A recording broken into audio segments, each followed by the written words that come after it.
From inside our two-bedroom apartment in downtown Baltimore, it is the MASN All Access podcast. Ignore the voice crack on the open. It's Paul Mancano and Brendan Mortensen here with you as always. We have a special guest that we're going to get to in a little bit, but let's introduce what today's episode is, Brendan, because today is part one of the All-Camden Yards draft. We have three teams. We are going to be drafting the best players from the Camden Yards era, which means 1992 to today. Three-team draft. Today's part one. We're going to finish it up in a week, and it's going to be a lot of fun. Look, I don't think it's an exaggeration to say this is the most important podcast we've ever done. I have put my blood, sweat, and tears into my big board. And this is what it comes down to. This is what it comes down to. I mean, this is, we've been preparing, you've been preparing probably way too much for this. Way too much. You've had multiple Zoom calls with analysts. Some have argued not enough. Nobody's argued not enough. Well, maybe some of the analysts that you've been consulting on the side. Look, I needed to be prepared. Yeah. I needed to make sure that we had the best possible Orioles squad, and I don't know how I would have done that if I wasn't using every connection that I had as a resource. We're going to get to the rules in just a bit, but let's introduce our guest who has the third team of this three-team draft, and that is Connor Newcomb of the Locked On Orioles podcast. Connor, thanks so much for doing this ridiculous escapade with us. Listen, it's not ridiculous. It's a fantastic idea. Thank you both for having me on. And I'm just going to get it out in the open here that, I feel there has been collusion that I do have the third pick in this draft. But other than that, I'm very happy to be here. If you go back and listen to last week's episode, we did the pick live on our episode. We could have done it beforehand and just lied to you. You didn't see the screen. The idea was tossed around. I mean, there's no reason for you to trust us. There really is. No. Correct. Yeah. We have, personally, so I have the first overall pick. It's a snake draft, which means I have the first and sixth overall picks. Brendan has the second and fourth overall picks. Second and fifth. Fifth overall picks. And Connor will have the third and fourth overall picks, and then the order reverses like a fantasy draft. So that's the first rule of the draft. As mentioned, it's 1992, so that's including the year 1992 until 2020. Any player and manager during that time period is eligible for the draft, but the production only counts from that time period. So say, for example, Cal Ripken Jr., you're getting the last 10 years of his career. Imagine that he is signing his contract with this new team that you've created in his age 30 or 31 season, and he's playing out the rest of the contract. You're not getting the bulk of Cal Ripken Jr.'s career. We are drafting a manager. Each team is drafting a manager, a catcher, a first baseman, a second baseman, a third baseman, a shortstop, three outfielders. They should probably be left, center, right. A designated hitter, 5 starting pitchers, and 3 relievers. What else am I missing here? There's no trades. No trades during this draft or afterwards as well.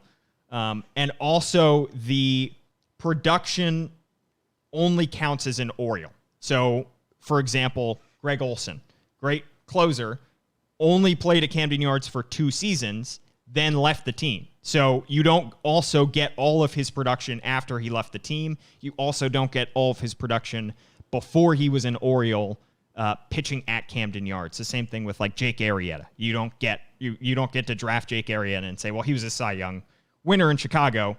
He was who he was with the Orioles. So there goes my draft plan. And then maybe the most important rule, the body of work is important. So if you have a guy who was excellent for 2 years and you have a guy who was excellent for 5 years, the guy who was excellent for 5 years should get the nod. So that'll get interesting when we get into some players who were not as good over a long period of time, but they played a lot of years in an Orioles jersey.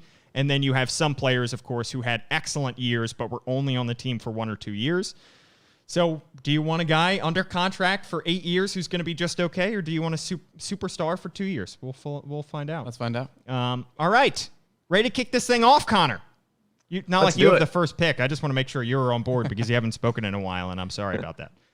Let's do it. And I think we know Paul's draft plan now, which he's mentioned Jake Arrieta and Cal Ripken Jr. and Greg Olson. So with the first pick, I select... No, not going with Arrieta with that first overall pick. I've tossed around Nolan Reimold I've tossed around Delman Young. But in all actuality, with the first overall pick in this draft, I'm going to take a guy who was outstanding in an Orioles uniform, was a recent inductee into the Hall of Fame. We're only missing his rookie year from Oriole Park at Camden Yards, which means we're getting him for 9 seasons, 5 All-Star appearances, 2-time Gold Glove winner, and a 5-time top 5 finisher for the Cy Young. I'm going Mike Mussina with the first overall pick. I look at the board and I say that there is a huge drop-off between Mike Mussina and the rest of the starting pitchers. I am very comfortable taking this Hall of Famer with the first overall pick. And now the question is, how long is it going to be before the next starting pitcher comes off the board? I think a very long time before the next starting pitcher goes. I think it could be I think it could be up to 10 rounds. It could be a long time.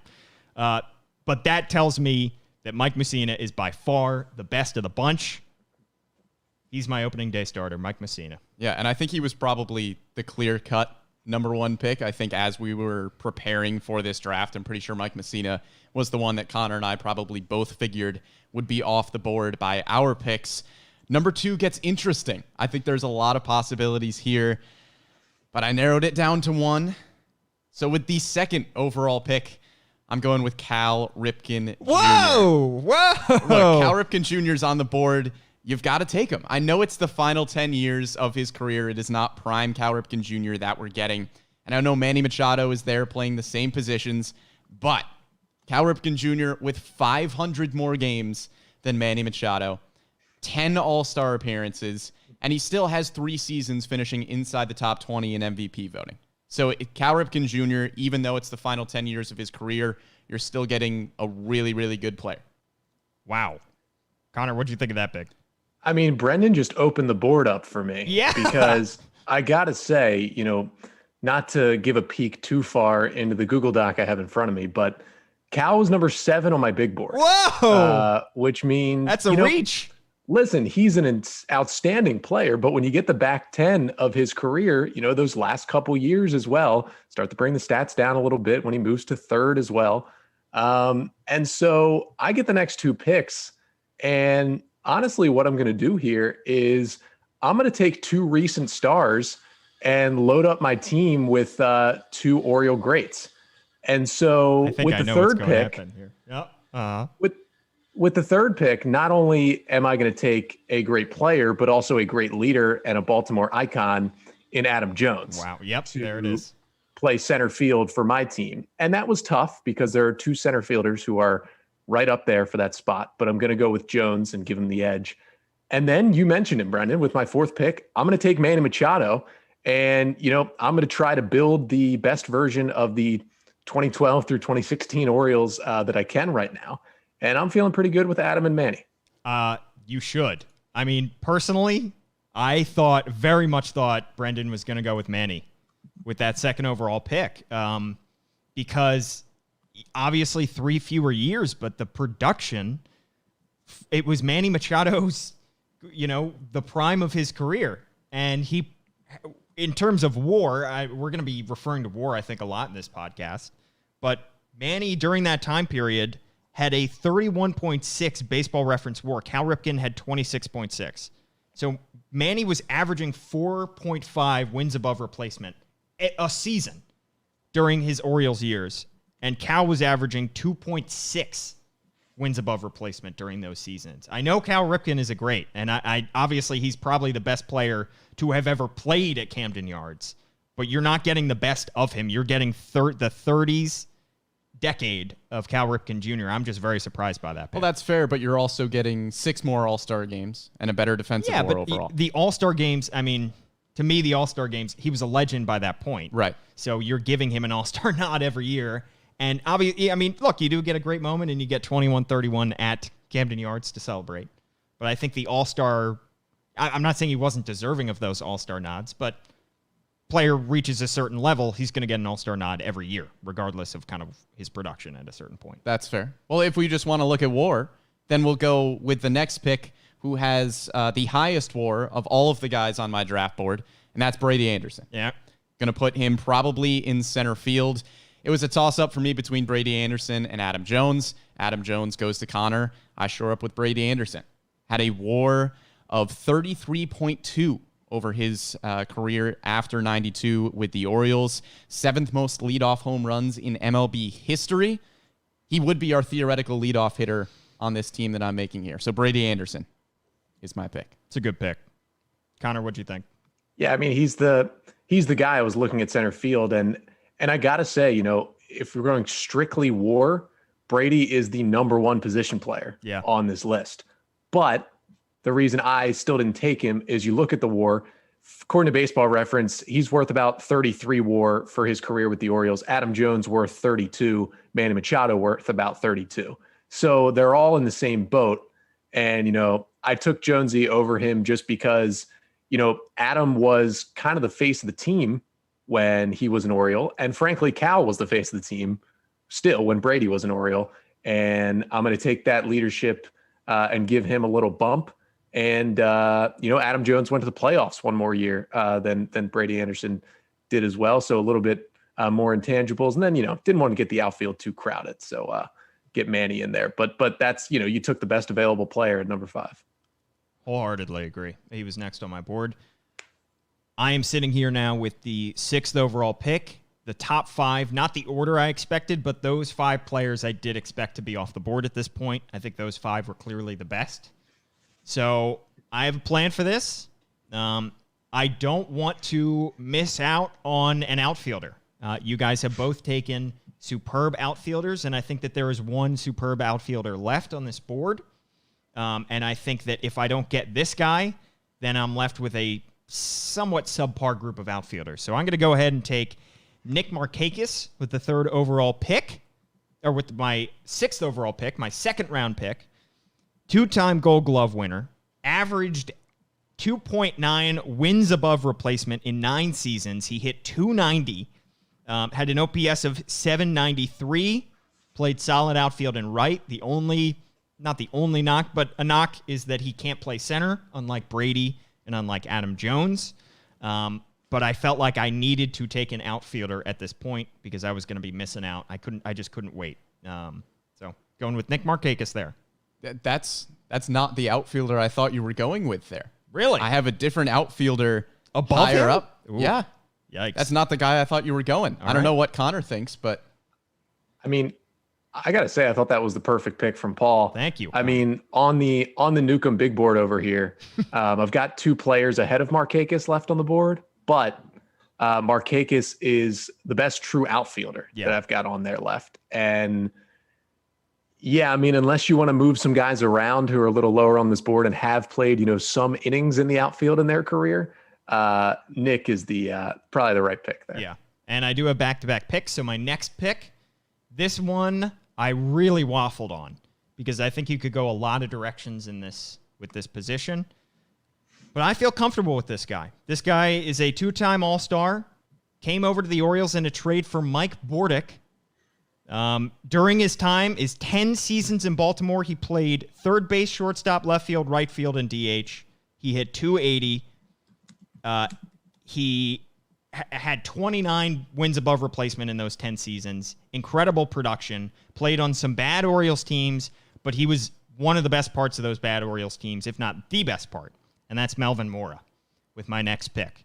I think I needed to also, in a similar way, there was more depth in the infield here, but you guys went out and got the 2 best infielders in this draft. I needed to stick with another infielder, so I go infield, outfield, and of course I have Mike Messina. So I feel good about my 3 picks so far. Yeah, that's Melvin Mora was who I thought you were taking with the previous pick, but still get him in your turn. So yeah, no harm. Still works out. All right, Brendan, you're on the clock. Ooh, this leaves me in an interesting position because I think there's 2 infielders that I'm looking at here, and it's just which one I prefer between the 2 of them. So you currently have Cal Ripken Jr. I've got Cal Ripken Jr. and I've got Brady Anderson. All right. So with this pick, I'm going Brian Roberts. Ooh. Shore up second base. I was tossing up 2 infielders, but I think with Roberts, over 1,300 games played in an Orioles uniform, WAR of about 29, made 2 All-Star games, top 20 MVP finish once, but he's he's such a consummate Oriole. It's just, you think of Orioles infielders, you think of Brian Roberts. I'm shoring up my second base spot and going with him. Connor, what'd you think? Yeah, I gotta say we're doing pretty well here. Top 8 on the big board over here have been the top 8 picks so far. So we're pretty much on par for what's going on now. And now, I feel like get into kind of a next set of players after Roberts goes off. And I am tasked with taking those next 2 players. Yep. And to be honest with you, I got to take a catcher here, I think, because there are 2 catchers who are really good players and were really good players with the Orioles. And then after that, you are kind of left with guys that aren't so great. So I'm a little worried you guys might take catchers. I'm going to go, though, elsewhere with my number 9 pick. I'm going to take Rafael Palmeiro with the number 9 pick. Now, no matter what you may think about him and, what may have helped him on the baseball field or not, he was a great player. And the thing I like about Palmeiro is the 2 different stints with the Orioles. You get the stint he had when the Orioles, went to the playoffs in 96 and 97 and kind of the big bat that he was in that lineup. And then you get that stint in 04 and 05 for Orioles fans, closer to my age that will remember that stint where, he was not the same Rafael Palmeiro, but he was kind of an Orioles name. And that 05 season, the Orioles were in first place in July that year before kind of falling apart. And he's kind of a piece on that team who, although didn't produce to the normal Palmeiro levels, was still around at that time. And, you look at the stats, 24.4 WAR. If you combine his 2 stints with the Orioles, that's the best left on the board. And I'm getting a power hitting first baseman who I can stick in the middle of my lineup. I love that pick. If I'm being honest, I mean, you said it, Connor, the no matter what you say, and I was a little wary about where to put him on my board just because of, we know, obviously, everything off the field. But the production speaks for itself. And he is a thumper in the middle of that lineup. Gives you a ton of power. I think that is the right pick to make in that place. Yeah, there were kind of tiers of available players. Connor mentioned it a little bit. And Palmeiro is just the last one remaining of those really, really high WAR position players. And regardless of what you think about him, he's just the best player available. Yeah. And you've got to go with it there. All right, Connor, you also have the next pick. You mentioned a catcher. Is that where you're going to go next? I'm going to go catcher, and I think I'm going to make some Orioles fans who are a little older mad with this. Oh, I think I know. I think I'm going to stick with my trend of taking the more recent Orioles. And now you're basically picking between 2 guys right now, Chris Hoiles and Matt Wieters. I'm going to take Wieters, which is a little bit of a stretch because Hoiles, with 4 more WAR Hoiles had in his career.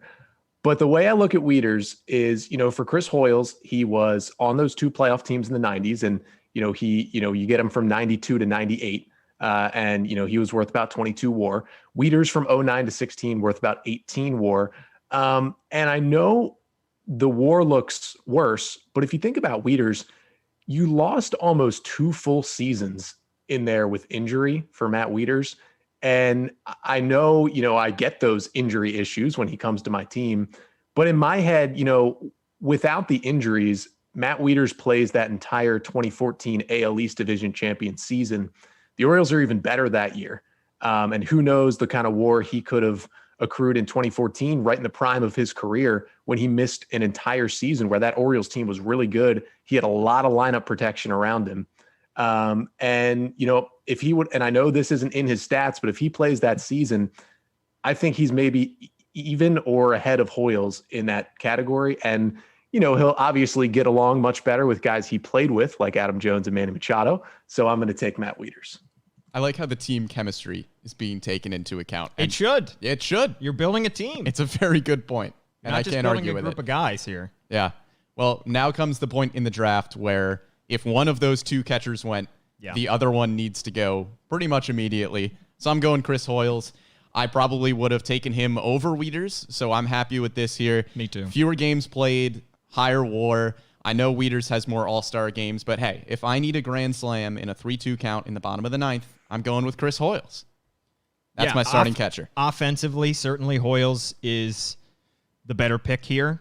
It's just a question of how much do you value that defense. And, I mean, Connor, I think that's a defendable pick. I would have gone with Hoyles, if I'm being honest. But ultimately, it just leaves me in the toughest of positions with having to be stuck with the third best catcher.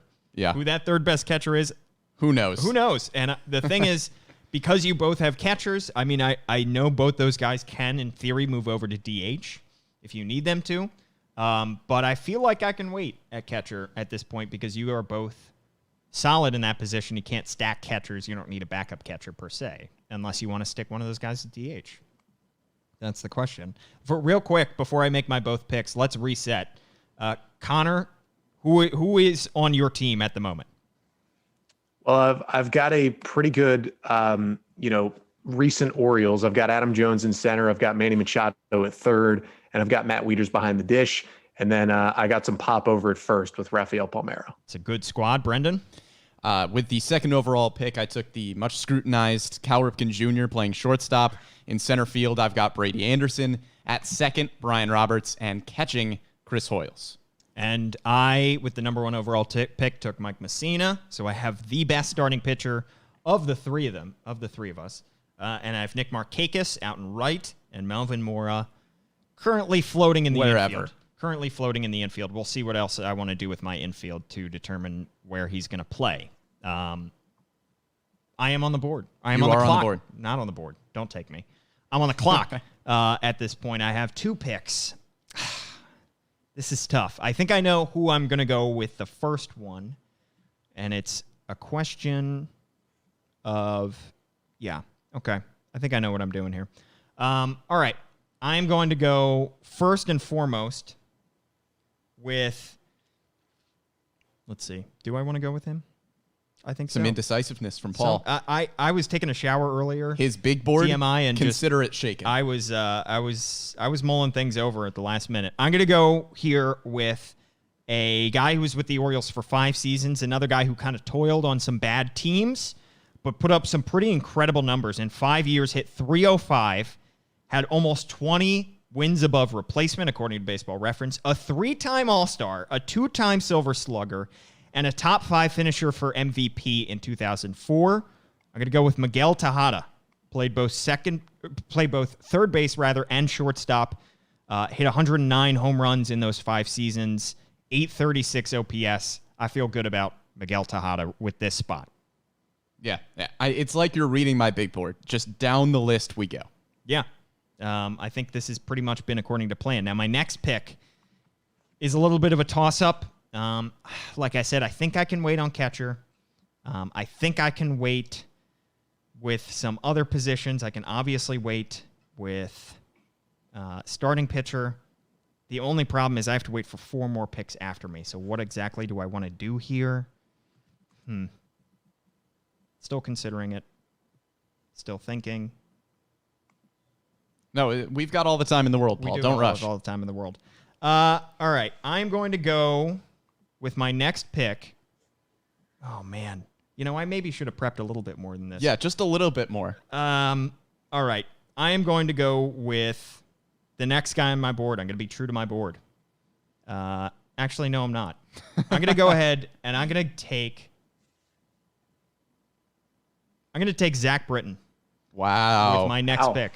Right. I feel good about this pick. I feel I was going to go with somebody else at this point. But you know what? I'm getting the best. I'm going to build a great stable of arms between both the rotation and the bullpen.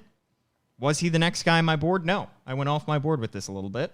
Goodness. But in 8 seasons with Zach Britton, let's focus on him as a reliever, not the failed time as him as a starter. He was absolutely excellent. An ERA under 2, a 2-time All-Star. He is by far the best reliever on the board at this point. I have Mike Messina starting games. I have Zach Britton closing games. I like these 2 picks. I'm going to be honest, Paul. This threw me for a loop. Yeah. Wow. I have to introduce some chaos into this draft. Connor got on me a little bit for my Cal Ripken Jr. pick being so down the board. Connor, I don't know where you have Zach Britton on your big board. I had him at 22. 23 for Connor. So we are skeptical of this pick a little bit there, Paul. And this really opens up my draft board here with what I can do. I was expecting a different guy to go off the board. I was too. And now I've got two in mind. Ooh, which is tough because then I leave Connor with one of those two, I think. Mm-hmm. But with this pick here, I think I'm going to put Cal Ripken Jr. solidly at shortstop and draft my third baseman, and that's going to be B.J. Surhoff. He was kind of stranded on some not great Orioles teams for a while. He had a 19-year career, 8 of them with the Orioles. His best seasons coming in 1996 and 1997. Actually received a few Hall of Fame votes when he was eligible in 2011. But B.J. Surhoff is going to be the pick. Just a really solid all-around player. Played over 1,000 games. Hit .291. OPS near 800. B.J. Surhoff, my starting third baseman. Connor? That is not a bad pick. You have crushed me a little bit inside. That is my childhood favorite Oriole, and B.J. Surhoff. Actually comes in his second stint from 03 to 05 was when I loved Surhoff. That was when, again, he was not as good, but that was my starting of watching the Orioles. And the other thing you get with Surhoff, you've got the next player up on my big board, so good job. And B, you can put him at third now, but you've got a lot of flexibility with Surhoff if you want to take other players down the road, because that guy played everywhere, especially even when he wasn't with the Orioles, in Milwaukee and other places. I mean, he could catch as well. He can play the outfield. He can play the corner infield. So a lot of options. So nice pick. Well, I was down to 2 guys, and I was just going to pick whoever you didn't. You took B.J. Surhoff. So I didn't plan this at the beginning, but I am just accumulating recent Orioles. And I'm really trying to put together the AL East winning team from 2014. Wow. And to do my best Ryan Wagner impression, I'm going to take J. Hardy with my next selection.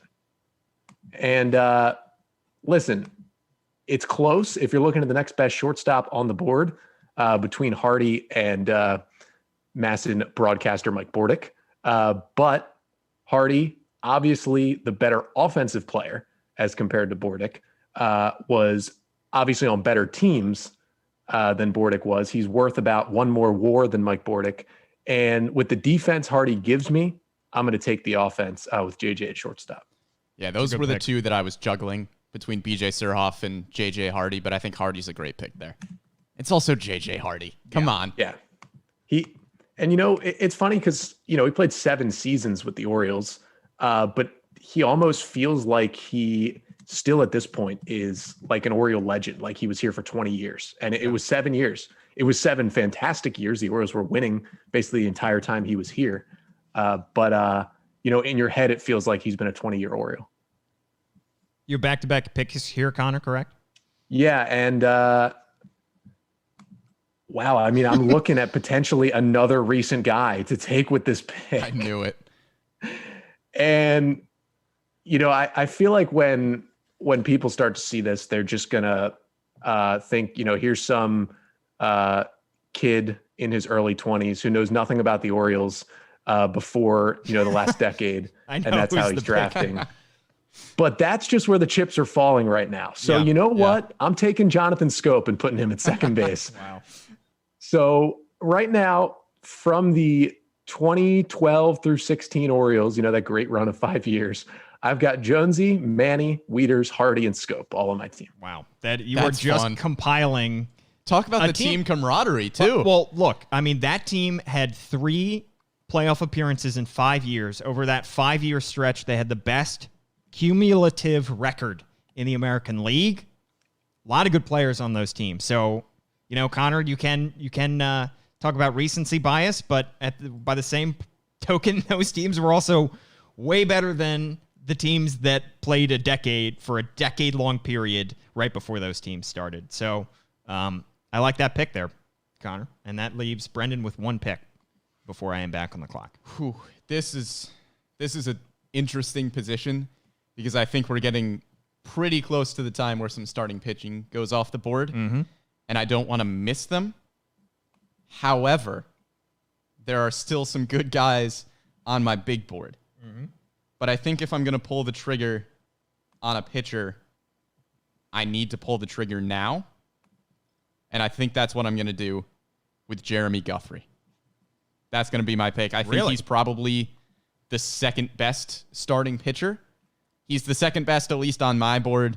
He's got a WAR of 16, which, believe it or not, is the second best compared to Mike Messina's 46. Guthrie starts 153 games, doesn't have a great record of 47 and 65, ERA of 4.12, but he's still solid, and I think he was the next best starting pitcher available, so I'm going Jeremy Guthrie. Connor, I don't know about you. Jeremy Guthrie was my 7th best starting pitcher available. What was he for you? Yeah, it's interesting to look at Guthrie because technically when you look at just straight up WAR, he is the second best pitcher behind Mussina. But you do not in your head, as someone who's watched the Orioles, You don't think put of Jeremy Guthrie into any kind of top pitcher. Now, don't get me wrong. Guthrie, unfortunately, was the ace of multiple staffs for the Orioles. It hurts him that he was traded just months before the start of the 2012 season. And it kind of equates in your head like, wow, the Orioles moved on to a whole new set of arms and started winning. He also pitched for the Royals team that swept the Orioles out of the 2014 ALCS, which leaves some bad taste in people's mouths.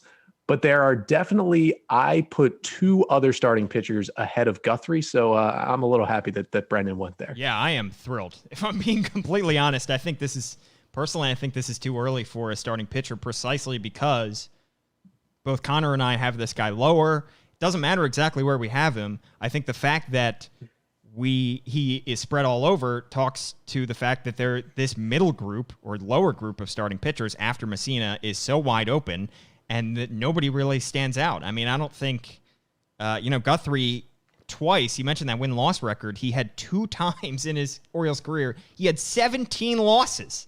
And I know wins and losses are not a great stat by this point, but like Connor said, you don't think of him as a winning pitcher during that time period. Well, Paul, if I may defend myself a little bit here. Okay. We're talking I just about think kind this of is way too early to We're go talking with that, about the mess of these middle pitchers here a little bit. I am needing positions later in the draft that I think there's a lot of depth at right now. Right now, I am missing a first baseman, and I need corner outfield and DH. And I think there's a lot of those guys that you can get later in the draft.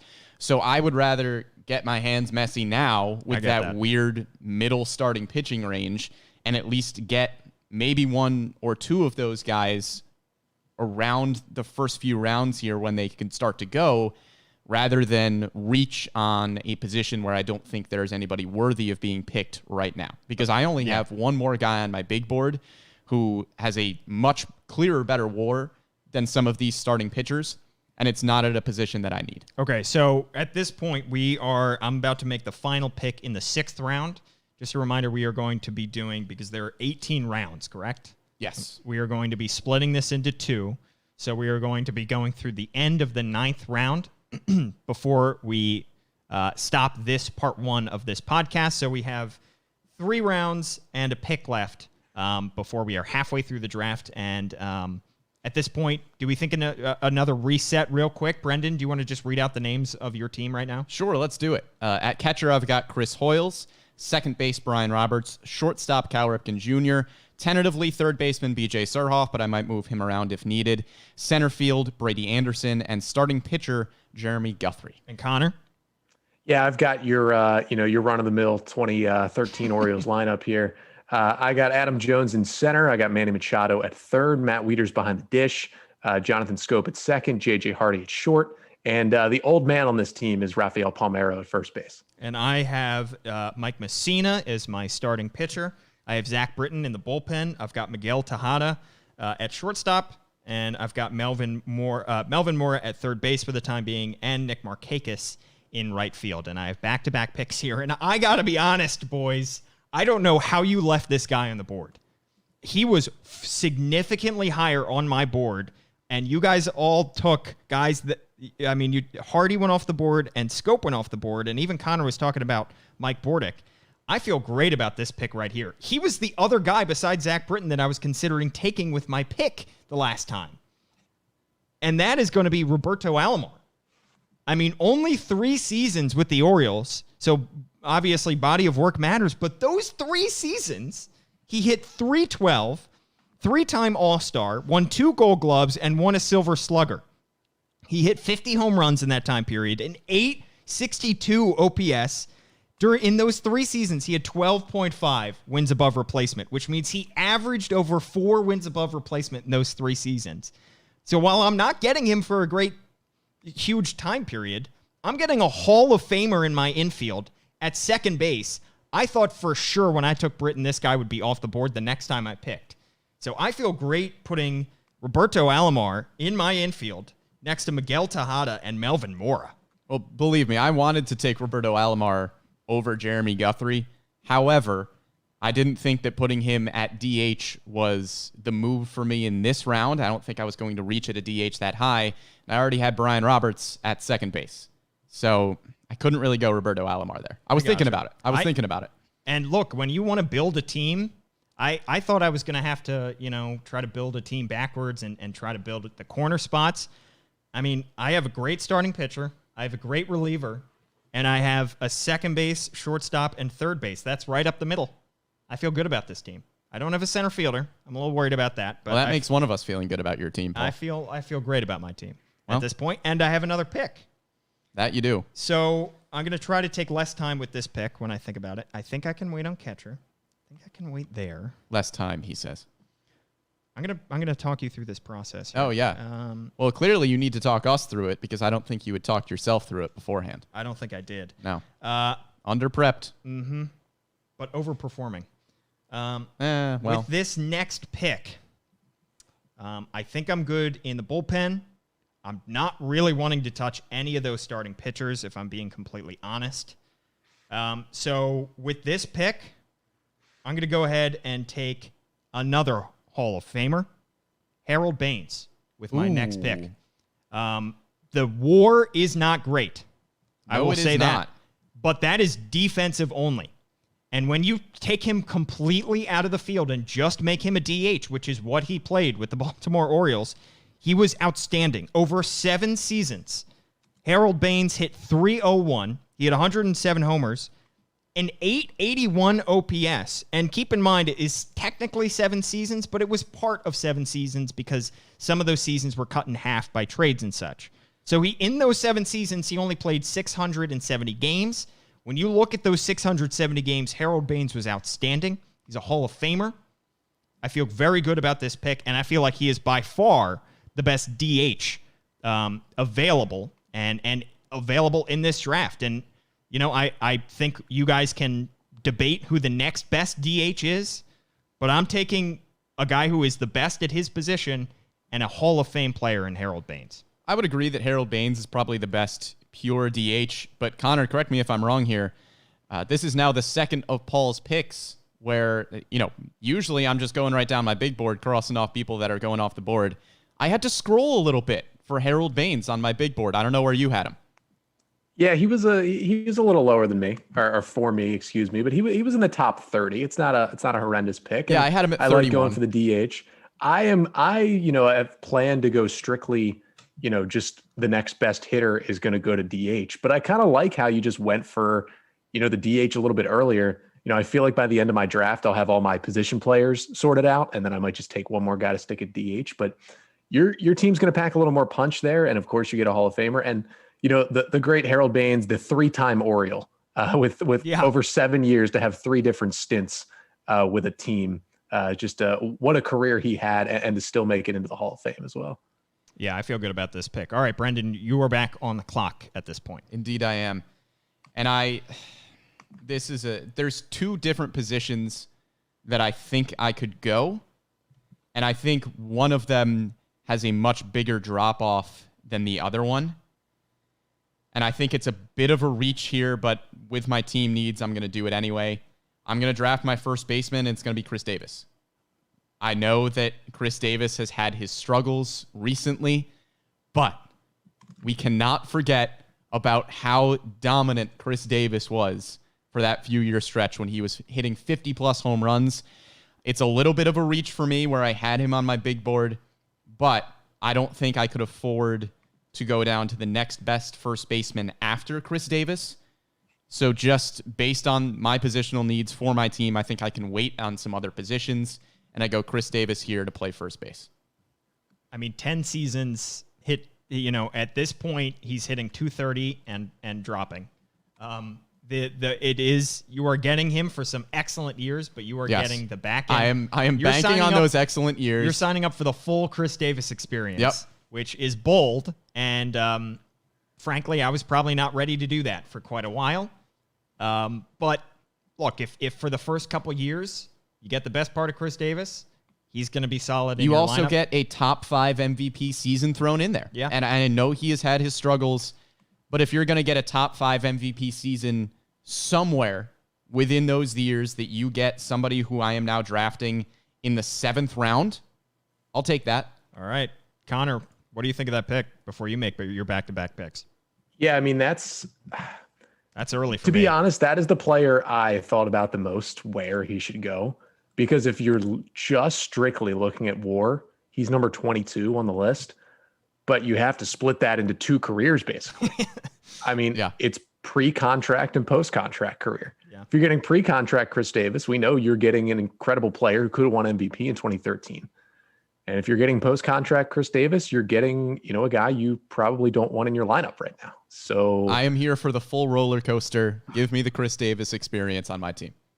Well, now I've got the back-to-back picks. And to be honest, I don't have any pitchers yet. And you need those usually. Sometimes. People have argued. If you draft Stevie Wilkerson, you'll be fine. Yeah, that's a good point. But, to be honest with you, this guy that I'm going to take is maybe going to be a little surprising as well, because I'm going to take a reliever who was never a closer except for injuries. And again, I'm going with a recent Oriole, but there has been no reliever, in my opinion, who had the career since Camden Yards open that had both this sort of length and this sort of consistent dominance for the entire time. And I'm going to take Darren O'Day. Love that pick.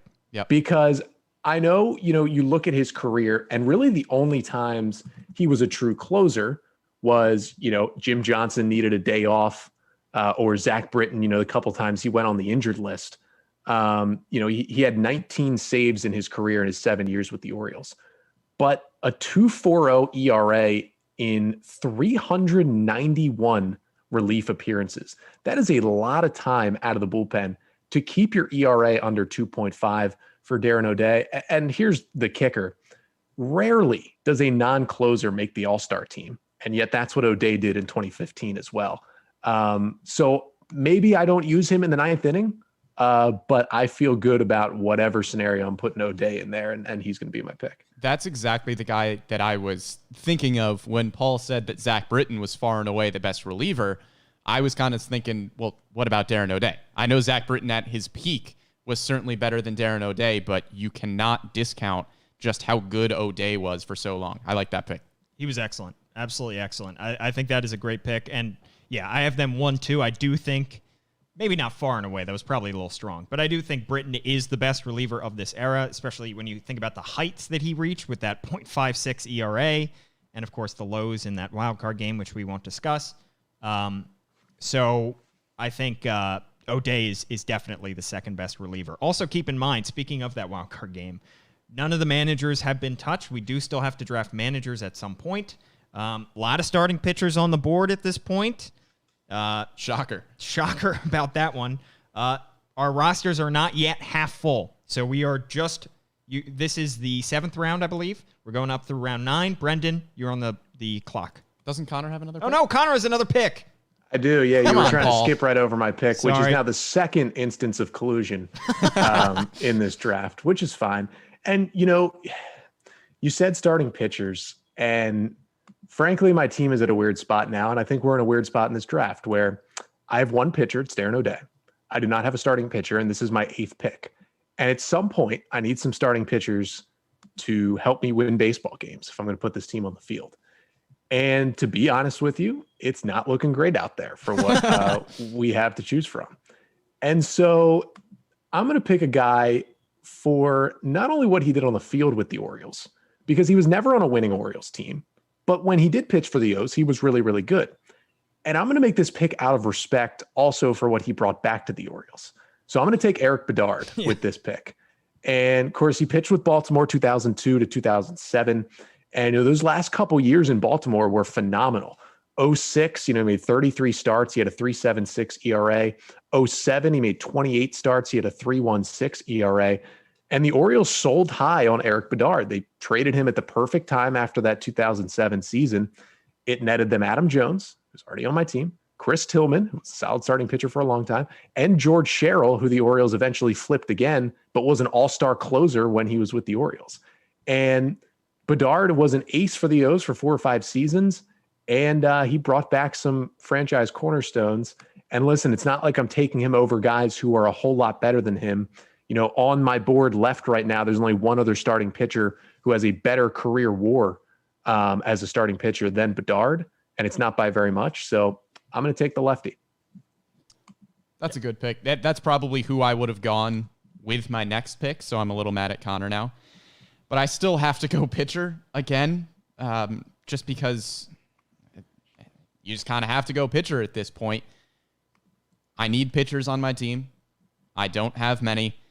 And the one guy that is left on my board who was kind of that Guthrie Bedard tier is Scott Erickson. And that's who I'm going to take. Starts 197 games. The stats do not look fantastic. A 4.73 ERA, a whip of 1.463. But he's next up on WAR. And that's kind of what I'm going with there. And also, a kind of ridiculous stat about Scott Erickson, 37 complete games in his career with the Orioles. That doesn't seem like it makes sense because that is tied with Mike Messina for complete games. But 37 complete games and 10 shutouts for Scott Erickson? Sure. Sign me up. Yeah, I like that pick. I mean, long tenure for Scott Erickson. You look at the bulk and, a 4.73 ERA for the total, but that doesn't tell the whole story with Scott Erickson. 1995 to 2000, came back in 2002. Another case, sadly, of a guy who was different after the contract than before the contract. But I like that pick. So how many starting pitchers? So I'm here with Mike Messina. How many starting pitchers? You have 2 starting pitchers? I now have 2. I have Jeremy Guthrie and Scott Erickson. And nobody in the bullpen. Connor, how many? Nobody in the bullpen, yeah. You have Darren O'Day in your bullpen. How many starters do you have?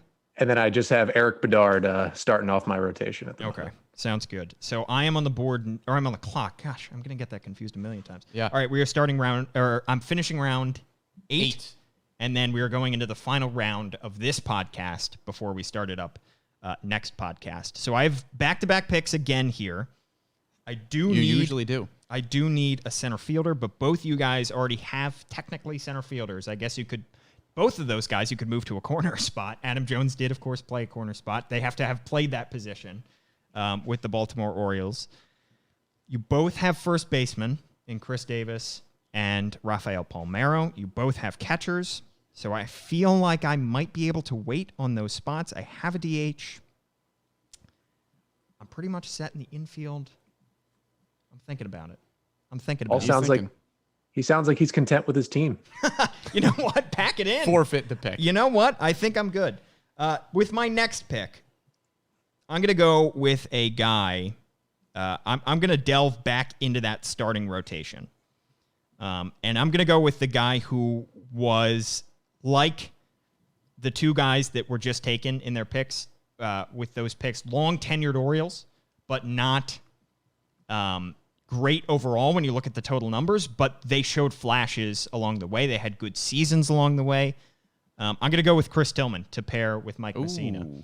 Tillman, when you look at the bulk of his career, just a 4.57 ERA, but he was a 2013 All-Star, and I'm signing up for the full Chris Tillman experience. I have to. But so that includes the final 2 years, which is 2017-18, but you take out those 2 seasons, and he was a 4.13 ERA pitcher.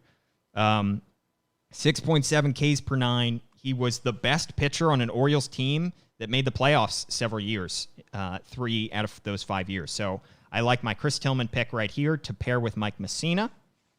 And then with my back-to-back picks, When I think about it, this is going to be a case, I think, of, like Connor said, of being accused of going with. Actually, no. Am I going to do that? I'm really the thinking indecisiveness about it. out of There's Paul. a lot of indecisiveness here. There is a lot of indecisiveness. I'm still thinking about it. I'm going to build this rotation even further. Yeah, that's what I'm going to do. I'm going to go with another starting pitcher right here. Okay. I'm going to go with a lefty to add to the two righties that I have in my rotation at this point. He's the best lefty on the board. I'm going to go with Wei-Yin Chen.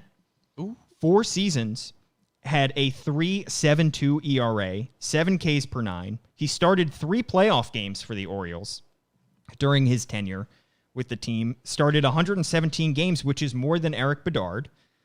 So he had a good amount of games under his belt. A 3.72 ERA is better than pretty much the entire field. There are very few starting pitchers during this era who had an ERA under 4. I feel good about a 1-2-3 punch of Mike Mussina, Chris Tillman, and Wei-Yin Chen. Not the pitchers that I thought you were going to go with, but good pitchers nonetheless, I think.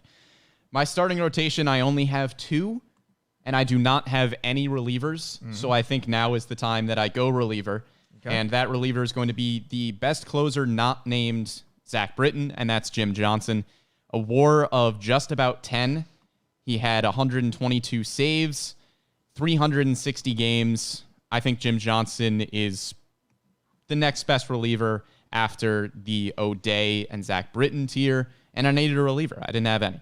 Connor seems to disagree with my Jim Johnson take over here. Listen, I love Jim Johnson. He was almost perfect and was a huge reason the Orioles finally got back to the playoffs in 2012. I mean, he was 51 out of 54 in saves that year. The Orioles won, basically 1 million one-run games, 1 million extra inning games. They didn't blow any leads after the 7th inning. Johnson was the reason. Johnson also fell apart in 2013 and was gone.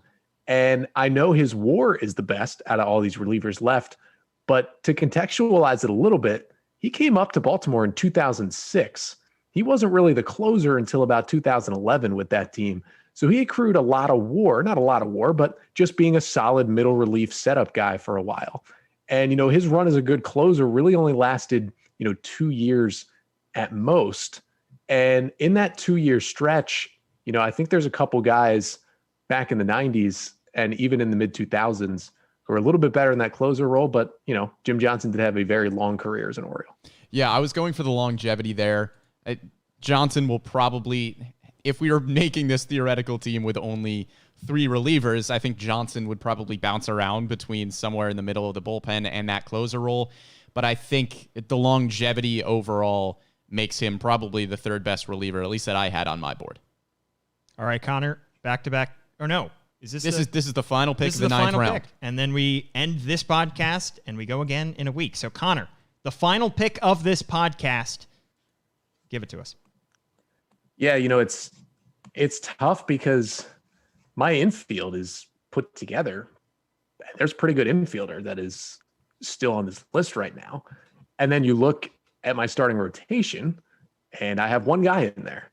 And through 9 rounds, it's basically the question of, should I add another starting pitcher or do I go maybe just get the best player available on the board at this point?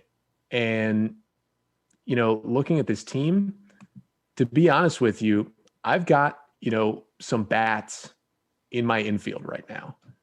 And, I have Manny Machado and JJ Hardy and Jonathan Scope. And it would be really tough to take Mike Bordick and move one of those guys to DH because they're all so good defensively. So I'm going to take a starting pitcher. And I think I'm going to surprise some people with this pick. And again, it's going to fall right into the category of my team right now. But I think Kevin Gausman was better than people remember him being as an Oriole, both as a reliever and as a starter. And I'm going to put him in my number 2 role in my rotation right now. And I'm just going to roll with it. I like that pick. I think I wholeheartedly agree. Kevin Gausman, my note for him, it's fitting that he's on the San Francisco Giants because he only had good years and even years.